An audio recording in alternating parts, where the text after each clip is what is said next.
안녕하세요. 축구 전문 기자 한준입니다. 토트넘 허스퍼가 2시즌 연속으로 UEFA 챔피언스리그 진출권을 확보하는 데 실패했습니다. 2021-2022 시즌 잉글랜드 프리미어리그 득점왕을 수상하면서 월드 클래스로 공인받았던 손흥민 선수에게는 커리어의 정점기에 뼈아픈 타격이라고 할 수 있는데요. 지난해 여름 유럽 대항전조차 나가지 못한 상황에 해리 케인 선수가 토트넘을 떠나 바이에른 뮌헨으로 전격 이적한 가운데 올 시즌 최근에 챔피언스리그 참가에 대해 열망을 밝혔던 손흥민 선수의 미래에 대해서도 불확실하다는 영국 언론의 보도가 나왔습니다. 영국 현지 언론의 토트넘 관련 그리고 손흥민 선수 관련 이적설 보도의 원문을 살펴보고 공신력, 최신 상황 그리고 실현 가능성까지 분석해드리도록 하겠습니다. 토트넘 허스퍼가 맨체스터 시티와 5월 15일 새벽에 열린 경기에서 0대2로 패배하면서 최종적으로 리그 순위 4위를 차지할 수 없게 됐습니다. 에스턴 빌라와의 승점차 5점을 좁히지 못한 채 마지막 한 경기만 남았고 프리미어리그 공식 채널에서는 에스턴 빌라의 챔피언스리그 참가가 확정됐다고 알렸는데요. 맨체스터 시티가 토트넘전 승리로 승점 88점을 얻으면서 최종전의 자력으로 프리미어리그 우승, 사상 첫 4회 연속 우승이 가능한 상황이 됐고 아스널이 승점 86점 2위, 리버풀이 승점 79점 3위 이 세 팀에 이어 에스턴 빌라까지 4개 팀이 다음 시즌 챔피언스리그에 참가하게 됐습니다. 그리고 챔피언스리그 참가에 대해 개인적인 열망을 밝혔던 손흥민 선수의 거취에 대한 관심이 시작되고 있는데요. 영국의 이적 전문 매체로 최근 주목할 만한 행보를 보이고 있는 풋볼 트랜스퍼스에서 토트넘이 메디슨과 경쟁할 수 있는 비아레알 공격수 영입을 추진하고 있다라는 독점 보도를 내놓았습니다. 메디슨과 경쟁하고 있는 선수라고 언급이 되었지만 이 선수의 활동 범위와 또 스타일을 생각한다면 더불어 토트넘과 포스테코글루 감독의 전술 성향을 생각한다면 손흥민 선수의 자리까지도 커버할 수 있는 선수라는 얘기가 나온 것인데요. 사실 풋볼 트랜스퍼스가 공신력이 높은 매체는 아니지만 스티브 K 기자는 최근 현장 경험과 풍부한 네트워크를 통해서 이 풋볼 트랜스퍼스의 공신력을 높이고 있는 기자입니다. 우선 현재 프리랜서 축구 저널리스트로 풋볼 트랜스퍼스를 기반으로 이 매체에 주로 많이 기사를 쓰고 있는 기자인데요.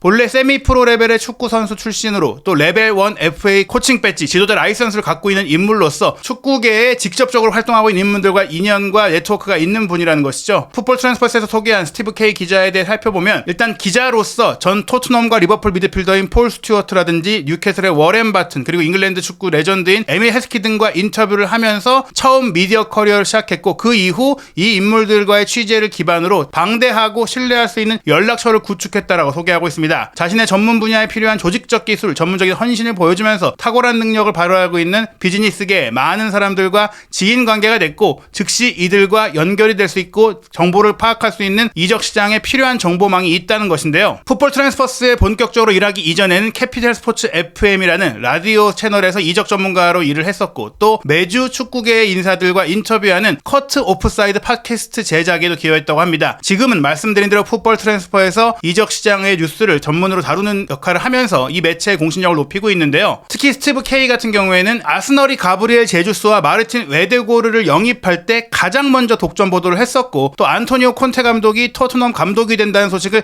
가장 먼저 보도했으며 맨체스터 유나이티드를 짐 래드클리프 경이 인수한다는 소식 역시 가장 먼저 알렸다고 소개하고 있습니다. 우리가 공신력이 높은 다른 매체들을 통해서 이 상황을 컨펌하긴 했지만 그 이전에 이 소문이 먼저 나왔던 초기 단계를 스티브 K 기자가 보도했다는 것인데요. 사실 우리가 이제 공신력에 대해서 매체와 기자의 공신력에 대해서 1티어라고 얘기를 할 때는 최종 확정 단계일 때 이 기자들, 이 매체들이 확인을 거쳐서 이제 고피절이 나오는 상황이 나오거든요. 이 매체들은 워낙 큰 매체이고 영향력이 큰 매체다 보니까 초기의 소문이라든지 1차 접촉 과정을 따로 보도하진 않아요. 그러다 보니까 사실은 공신력이 낮다라고 언급되는 매체들은 1차 접촉, 초기 접촉, 문의 단계에서 정보를 캐치하고 소개를 하게 되는데 이후에 이게 어그러지거나 빠그러지거나 무산되거나 여러 가지 이유로 성사되지 못하면서 이거 사실이 아니었네, 공신력이 떨어지네, 이렇게 좀 보게 되는 것이죠. 그런데 이런 큰 매체들에 대응하기 위한 작은 매체들 그리고 이제 아직 이름을 알리는 초기의 기자들은 이런 소식들을 전할 수밖에 없고 또 어떻게 보면은 그런 매체들 같은 경우에는 자생력이라든지 또 운영을 위해서도 이런 초기 정보를 좀 소개하고 좀 자극적일 수 있는 놀랄만한 소식들을 소개하는 과정 속에서 공신력이 떨어질 수 있습니다. 다만 중요한 것, 구분해야 할 것은 정말 없는 사실을 가짜로 만들어서 내고 있는 페이크 뉴스, 찌라시라고 봐야 되는지 아니면 정말 있던 얘기를 소개하는지 이 정보의 신빙성을 좀 체크해야 되는데 스티브 K 기자는 그래도 있는 얘기들을 전하고 있다. 밀도 높은 단계가 아니라 스카우트 단계라든지 고위층까지 올라가지 않은 정보일 순 있더라도 없는 이야기를 만들어내는 기자가 아니라는 점에 있어서 주목할 필요는 있습니다. 물론 성사 가능성이 높지는 않다. 뭐 이렇게 체크하면 될 것 같은데요. 풋볼 트랜스퍼의 스티브 K 기자가 소개한 내용을 살펴보시면 토트넘이 다가오는 여름 이적 시장에서 비아레알의 스페인 미드필더 알렉스 바에나 영입에 관심을 보이고 있다라고 밝힌다고 했어요. 본인들이 직접 취재한 독점 정보라는 것인데요. 바에나 같은 경우에 지난 몇 년 사이 스페인 라리가에서 활약을 통해서 최근 라리가의 가장 떠오르는 최고의 젊은 재능으로 주목받고 있는 선수입니다. 토트넘이 올 시즌 브레넌 존슨과 데안 쿨루세스키의 일관성 없는 경기력, 이와 더불어 주장 손흥민 선수의 미래를 둘러싼 불확실성으로 어려움을 겪고 있는 측면 공격수 포지션을 필요로 한다. 이 부분 때문에 제가 소개를 드린 거예요. Uncertainly surrounding the future of 캡틴 손흥민, 이 부분입니다. 말씀드린 대로 존슨은 사실 결정력, 쿨루세스키는 속도의 문제를 갖고 있는데 손흥민 선수는 경기력 면에 있어서 완벽하지만 계약이 얼마 남지 않다 보니까 팀을 떠날 가능성이 제기되고 있기 때문에 이 자리를 대체할 선수가 필요하다라는 인식을 토트넘이 하고 있다. 즉 손흥민 선수가 언제든 팀을 떠날 수 있는 상황이기 때문에 그 대안이 될 수 있는 선수들을 두루두루 물색하고 있는 과정이라는 정보를 스티브 K 기자가 소개를 한 겁니다. 바에나 같은 경우에는 다재다능한 멀티 포지션이 가능한 선수다라고 소개하고 있는데요. 측면 공격수와 10번 플레이메이커 역할이 가능하다 보니까 올 시즌 프리미어리그 26경기밖에 출전하지 못했던 제임스 매디슨의 부상 문제가 있었잖아요. 이 제임스 매디슨이 특히 부상 이후에는 경기력이 크게 떨어졌는데 그 역할까지도 대신할 수 있는 선수라는 점에 있어서 매력적인 옵션이라고 보고 있는 것입니다. 이미 토트넘 같은 경우에는 라리가에서 힐 선수를 데려왔다거나 로셀소를 데려왔다거나 또 여러 선수들과 계약을 했었죠. 로얄 같은 선수도 데려왔었고요. 그러다 보니까 라리가의 기술 좋은 선수들은 꾸준히 토트넘의 레이더망에 있고, 또 하나 주목할 점, 풋볼 트랜스퍼의 단독 보도에 따르면 바에나의 에이전트인 GAA 스텔라 같은 경우에는 크리스탈 팰리스 윙어인 에제 역시 토트넘이 지켜보고 있는 선수인데 이 선수와 같은 소속사예요. 그리고 이 소속사가 아시다시피 가레스 베일의 에이전시로 유명했고 가레스 베일을 담당했던 조슈아 바넷이 핵심이 돼서 운영되고 있는 곳인데, 손흥민 선수의 에이전시인 CAA 베이스의 산하기관으로 편입되어 있다 보니까 여러모로 토트넘과의 연결고리가 있고 바에나가 그렇기 때문에 토트넘과 연결되고 있다고 볼 수 있습니다. 게다가 현재 이적 시장 가치를 풋볼 트랜스퍼스가 자체 알고리즘으로 평가한 바에 따르면 2,300만 유로 정도 수준이다. 다만 이 정도 금액에 데려올 수는 없겠지만 크게 무리되지 않는 금액으로, 즉 손흥민 선수가 현재 계약이 남아있는 가운데 적정 이적료로 내보낼 수가 있다. 그 금액을 바에나에게 쓸 수 있다. 이렇게 얘기가 나오고 있는 것이죠. 2028년 여름까지 길게 바에나가 비아레알과 계약되어 있지만 기본적으로 스페인 팀들, 비아레알 같은 경우도 재정적으로 넉넉하지 않은 상황이다 보니까 최근 또 지난 여름에 니콜라 잭슨이라는 비아레알의 핵심 공격수가 첼시로 이적했던 사례가 있었는데, 바에나가 바로 2022년 1월에 니콜라 잭슨과 함께 비아레알 유스팀에서 성장하다가 1군에 승격됐던 선수예요. 그리고 현재 바에나는 잭슨이 떠난 이후 비아레알의 득점 생산성을 책임지고 있는 선수인데, 올 시즌 공식 경기 43경기에 출전해 5득점에 무려 17개의 어시스트를 기록했고, 아직도 어린 나이임에도 불구하고 이미 비아레알 선수로서 108경기를 출전할 정도로 꾸준히 기용되고 있습니다. 사실 비아레알 유스팀에서 성장을 하다가 2019-2020 시즌에 라리가 데뷔전을 치렀던 바에나인데요. 2020-2021 시즌에는 코파델레이와 유로파리그를 중심으로 경기를 뛰다가 더 많은 꾸준한 출전 기회를 찾아서 지난 2021-2022 시즌, 당시에는 2부 리그로 내려가 있던 지로나에 임대돼서 리그 38경기에 출전하면서 5득점 6도움을 기록했고 승격 플레이오프까지 이끌었었거든요. 그리고 지난 2022-2023 시즌에 비아레알 1군 팀으로 와서 라리가에서 주전 선수로 뛰면서 6득점 3도움, 그리고 컨퍼런스 리그 4득점 2도움, 코파델레이 멀티골 등을 기록하면서 확실하게 주전 입지를 다지게 됩니다. 그리고 바로 올 시즌에는 리그에서만 2득점 13도움, 그리고 유로파리그 2득점 4도움, 코파델레이 1득점 등으로 꽤 많은 골과 특히 어시스트를 기록하고 있는데요. 유로파리그 무대에서 좋은 활약을 펼쳤다는 점 역시 다음 시즌 유로파리그 참가가 유력한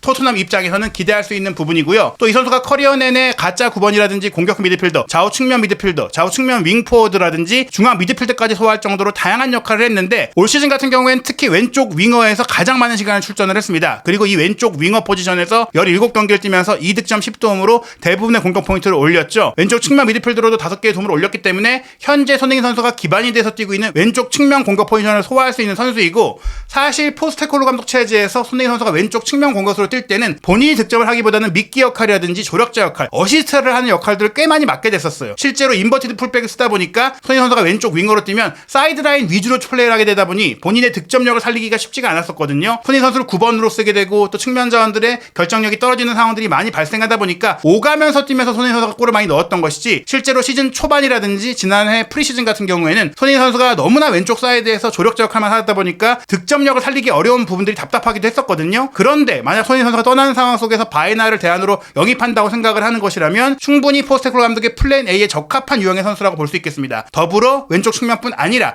메디슨의 자리, 지금 로셀소 선수 역시 역시 계약 기간이 얼마 안 남았기 때문에 나갈 거란 얘기들이 있는데 메디슨의 자리를 커버할 수 있고 메디슨과 주전 경쟁도 가능하고 또 로셀소가 비아레알에서 임대 생활을 했던 바가 있기 때문에 로셀소를 비아레알로 보내면서 또 바이나의 이적료를 낮출 수 있는 그런 옵션까지도 가능하다는 점에 있어서 바이나가 현재 토트넘과 강하게 연결되는 근거가 있다고 볼 수 있겠습니다. 다만 손흥민 선수가 토트넘에서 갖는 또 다른 영향력은 아시아 시장에 대한 마케팅 그리고 상업적인 이득인데요. 손흥민 선수에 대한 대안을 찾기 위해 꾸준히 토트넘이 아시아 선수들 특히 한국 선수들을 많이 지켜봐 왔었죠. 황희찬 선수도 모니터링을 했었고 20세 이하 월드컵 당시에는 배준호 선수에 대해서 2군 계약을 제시하기도 했던 것으로 알려졌는데요. 지금 한국 선수로서 한국 대표 선수로서 손흥민 선수의 역할을 그대로 대체할 수 있는 주전급 자원을 찾기 어려운 가운데 물론 이강인 선수에 대한 관심도 있었지만 지금 파리 생제르맹에 가 있고 데려오기가 쉽지 않은 상황이잖아요. 영국의 또 다른 인터넷 매체인 팀토크의 보도에 따르면 토트넘이 이미 라리가에서 검증된 일본 대표 윙어 쿠보 다케우사 선수 영입을 위해서 오퍼를 했다라고 보도했습니다. 팀토크 역시 공신력이 아주 높은 매체는 아니지만 그렇다고 가짜 뉴스를 남발하는 근본 없는 아예 무시할 정도의 매체는 아니거든요. 우선 쿠보 같은 경우에는 이미 꾸준히 리버풀과 연결이 되어 왔었죠. 왼발잡이로 오른쪽을 기반으로 뛰기 때문에 오른발잡이로 사실 양발잡이라고도 볼 수 있겠지만 손흥민 선수가 왼쪽을 기반으로 뛰는 것과 포지션이 다르긴 합니다. 다만 앞서 바이나의 영입이 추진된다면 큰 이적료가 들지 않는 가운데 쿠보 선수를 오른쪽 측면 공격수로 배치하면서 쿠보 선수에게는 손흥민 선수가 토트넘 내에서 발휘했던 아시아 시장에 대한 역할을 조금 할 수 있는 그런 자원으로 올 수가 있다는 겁니다. 무엇보다 팀토크 역시 토트넘이 존슨, 쿨루세스키, 손흥민 선수로 구성된 측면 공격진의 경쟁력을 강화하기를 원한다. 특히 포스테코글 감독이 원한다. 그러면서 포스테코글 감독이 새로운 윙어를 원하고 있는데 이 과정 속에는 이제 일본 J리그에서 활동을 했었고 일본 선수들과 인연이 있었던 포스테코글 감독이 쿠보 선수에 관심을 갖고 있다라고 보도를 했어요. 특히 손흥민 선수가 연장 옵션이 있기는 하지만 현재 토트넘과의 계약이 2025년 6월에 끝난다는 점에 있어서 장기적으로나마 당장 안 떠난다고 하더라도 그 대안을 찾아야 되는데 이 시점에 조금 이걸 늦추고 손흥민 선수를 1년 더 쓰면서 다른 대안을 영입하기에는 시장에 나와 있는 선수를 못 데려올 수가 있잖아요. 쿠보 선수가 이제 올여름에 시장에 나올 수 있다라는 얘기들이 있는 가운데 움직일 수 있다는 것이죠. 특히 스페인 언론 보도를 통하면 토트넘이 이미 쿠보 선수 영입을 위해서 5천만 유로의 이적료를 제시했지만 소시에다드가 거절했다라는 얘기들이 나오고 있습니다. 우선 기본적으로 쿠보 선수의 바이아웃 조항이 레알 소시에다드와 맺어진 액수가 6천만 유로입니다. 그보다 낮은 액수를 당연히 이적료로 제시를 했겠죠. 굳이 바이아웃 금액을 충족한다면 레알 소시에다드에 오퍼할 필요 없이 그냥 쿠보 선수와 개인 협상을 하면 되는 부분이기 때문입니다. 토트넘 입장에서는 당연히 이적료를 조금 낮춰서 데려오고 싶을 수밖에 없는데요. 리버풀이 살라가 떠날 경우 그 역할을 그대로 쿠보에게 맡기겠다라는 얘기가 오래전부터 나오고 있었는데 아직 살라가 떠날지 말지가 결정되지 않았어요. 그러다 보니까 프리미어리그의 여러 팀들이 쿠보에게 관심을 갖고 있고 또 이미 토미야스를 보유하고 있는 아스널도 측면 공격 자원으로서 쿠보를 지켜보고 있고 뉴캐슬도 쿠보의 영입을 고려하고 있다는 얘기들이 나오고 있는데 가장 먼저 토트넘이 움직였다는 겁니다. 토트넘이 먼저 움직여서 이런 경쟁들을 이겨내겠다. 기본적으로 리버풀은 챔스에 나가는 팀이고 아스널도 그렇고 뉴캐슬 같은 경우는 지금 토트넘보다 순위가 낮기는 하지만 충분히 자금력에 있어서 앞설 수 있는 부분들이 있다 보니까 토트넘은 빨리 움직여서 데려와야겠다. 그리고 이런 부분들을 좀 손흥민 선수의 이적에 대비해야겠다. 혹은 이런 부분들이 이루어진다면 손흥민 선수를 아예 지금 시점에 비싸게 매각하는 것도 생각할 수 있지 않느냐. 이런 추정들이 가능한 겁니다. 레알 소시에다드가 쿠보에 대해서 높은 이적료를 요구하고 있는 것은 레알 마드리드로부터 영입할 때 썼던 돈이 600만 유로밖에 되지 않고 그런 가운데 추후 이적료 수익을 50%를 레알 마드리드에 내주기로 했거든요. 즉 6천만 유로의 바이아웃 조항을 통해서 쿠보가 이적하게 되는 게 레알 소시에다드가 받을 수 있는 최대 수익이고 그 수익은 3천만 유로밖에 되지 않는다는 겁니다. 그래서 이 5천만 유로의 제안을 거절하게 된 것이고 그냥 바이아웃 조항이 6천만 유로를 맞춰달라 이런 식으로 협상이 진행될 수 있다는 겁니다. 게다가 레알 마드리드 입장에서도 쿠보의 이적에 대한 우선 거부권이 있다고 해요. 자신들이 협상에 관여할 수 있는 조건이 있다는 것인데요. 그런 면에 있어서 결국에는 최대 이적료를 받아내려는 움직임이 있을 수 있다는 것이고 1,000만 유로 차이라면 충분히 줄다리기가 가능하고 리버풀이 정말 살라를 사우디에 판다면은 충분한 이적료 자금을 확보할 수 있게 되기 때문에 토트넘과의 경쟁에서 앞설 수 있다. 게다가 쿠보도 개인적으로 챔스에 나가는 리버풀로 도전해 생각할 수 있다. 다만 미나미노 선수의 실패 케이스가 있기 때문에 어떻게 보면 쿠보 선수가 단계를 밟아서 가고 싶은 생각을 통해서 다른 팀을 선택할 수 있다. 리버풀과 아스널에서의 주전 경쟁보다 토트넘에서의 경쟁이 낫지 않겠느냐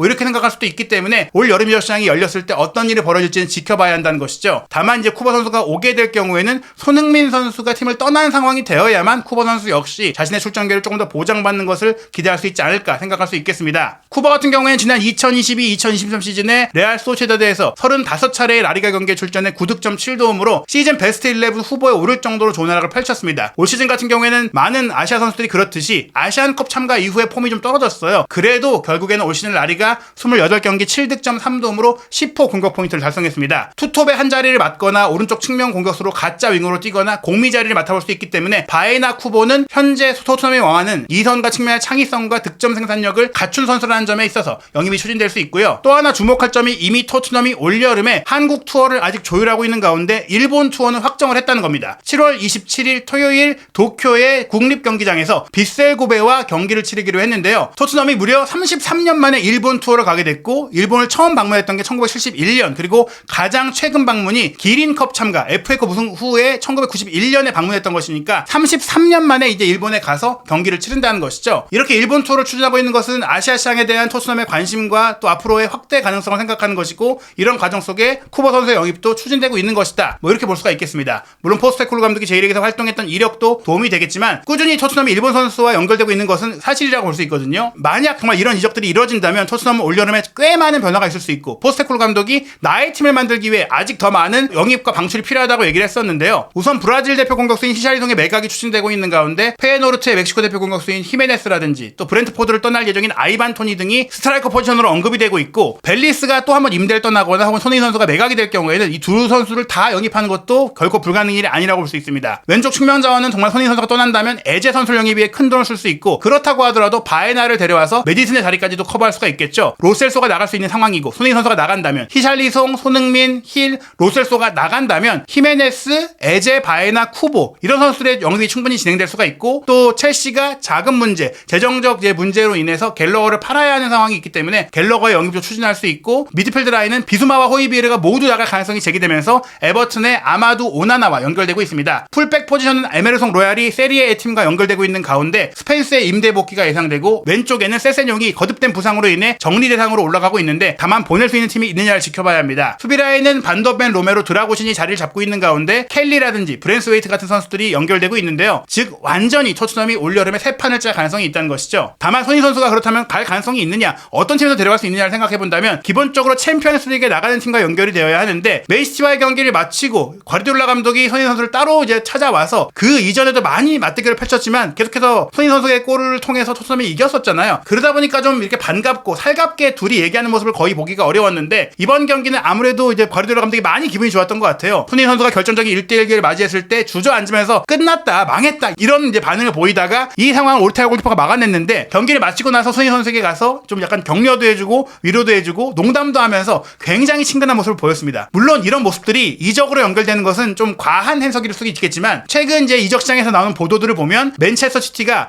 막대한 돈을 투자 영입했던 잭 그릴리시가 그만한 활약을 못하다 보니까 매각할 수 있다. 그러면서 첼시와 연결될 수 있다. 이런 얘기들이 있었어요. 파브리치오 로마노 기자까지도 취재를 했다고 했는데 이 부분이 현재 명확하게 진행되고 있진 않고 구체적으로 얘기가 되고 있진 않지만 맨시티는 그릴리시를 매각할 가능성을 배제할 수가 없고 다만 프리미어리그에서 경쟁할 수 있는 첼시로 보내기보다는 다른 데로 보내고 싶어 하는데 큰 이적료를 지출할 수 있는 데가 사우디밖에 없고 그 외에는 프리미어리그 내밖에 없기 때문에 첼시가 될 가능성도 완전히 배제할 수는 없다. 뭐 이렇게 보고 있는 것이죠. 다만 첼시 같은 경우에는 다른 선수를 방출하고 내부적으로 이제 선수단의 정리, 재정적인 문제를 해결해야 될 필요가 있는데 만약 정말 그릴리시가 떠난다면 왼쪽 측면 공격 자원으로 도쿠만 남게 되기 때문에 월클 자원을 2명 두고 싶어하는 맨시티 입장에서는 손흥민 선수를 조금은 저렴하게 데려와서 활용할 수 있다. 손흥민 선수가 최전방까지 커버할 수 있기 때문에 그런 면도 아예 뭐 이제 불가능한 옵션은 아니다라고 볼 수 있고요. 리버풀도 최근에 누네스 선수가 자신의 SNS에 조정 경기에서 조금 밀린 이후에는 리버풀과 관련된 사진들을 모두 지우면서 이적 가능성이 제기되고 있고 또 스페인 언론과 영국 언론 모두 바르셀로나와 누네스가 연결되고 있다라고 얘기가 나오고 있는데요. 누네스의 포지션을 정확하게 대체할 수 있는 선수가 손흥민 선수거든요. 살라가 나간다면 그리고 쿠보 영입전에서 만약 토트넘에게 밀린 상황이 혹시라도 된다면 손흥민 선수의 영입이 단기적인 해결책으로 추진될 가능성도 완전히 배제할 수 없다. 손흥민 선수가 토트넘을 떠나기로 결정한다면 리버풀이나 맨시티가 아니라면 갈 이유가 없고 명분도 없습니다. 북런던 지역 라이벌인 아스널로 간다는 건 토트넘에서의 커리어 모든 것을 부정하게 되고 또 다른 챔피언스 팀의 에스턴 빌라와 연결되기에는 에스턴 빌라라는 클럽 자체의 위상을 생각하면은 손흥민 선수가 선택할 가능성이 없거든요. 즉 맨시티와 리버풀이 정말로 그릴리시와 뉴네스를 내보낼 경우에는 손흥민 선수가 말씀드린 단기적 해결책, 당장 즉시 전력감이자 투자금을 충분히 아시아 마케팅을 통해